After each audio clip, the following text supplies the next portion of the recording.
Hindi na naman maganda to. Napapangiti mo na ulit ako. Nagkakausap na naman tayo araw-araw na para bang walang ibang inaasikaso.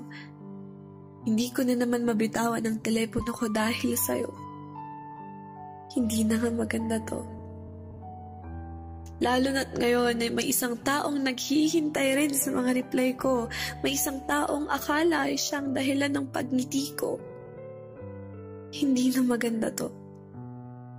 Naiignore ko na siya dahil sa'yo. Mas masaya na kapag kausap kita kesa sa kanya.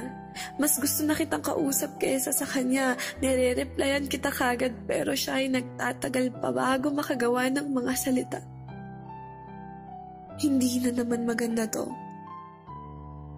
Nahuhulog na naman ako sa taong hindi ako sigurado kung gusto ako. Nahuhulog nga ba ulit ako sa'yo? O hindi lang talaga nawala ang nararamdaman ko para sa'yo? Hindi na ba talaga kita gusto? O inakala ko lang yun dahil sa kagustuhan kong kalimutan ka ng buo? Hindi maganda to. Hindi ko gusto to.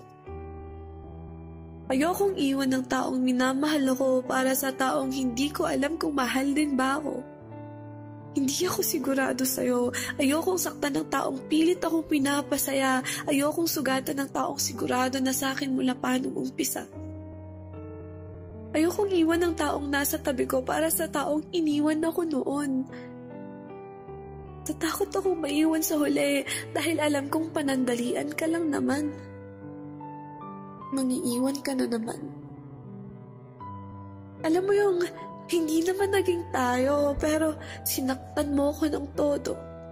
Walang tayo ngunit sa'yo lubos na umasa ang puso. Akala ko kasi parehas tayo ng nararamdaman pero nagulat na lang nang bigla kang hindi nag-reply at hindi ako pinansin.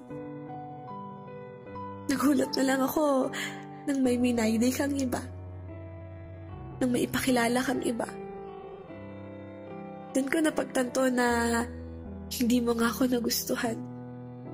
Hindi mo naisip na sa akin manirahan, kaya sa kanya ko binuhos ang lahat ng pagmamahal na natitira rito sa puso ko. Kaso isang chat mo lang napabagsak mo na naman ako. Hindi na maganda to. Pero bakit hindi ko mapigilan ang nararamdaman ko?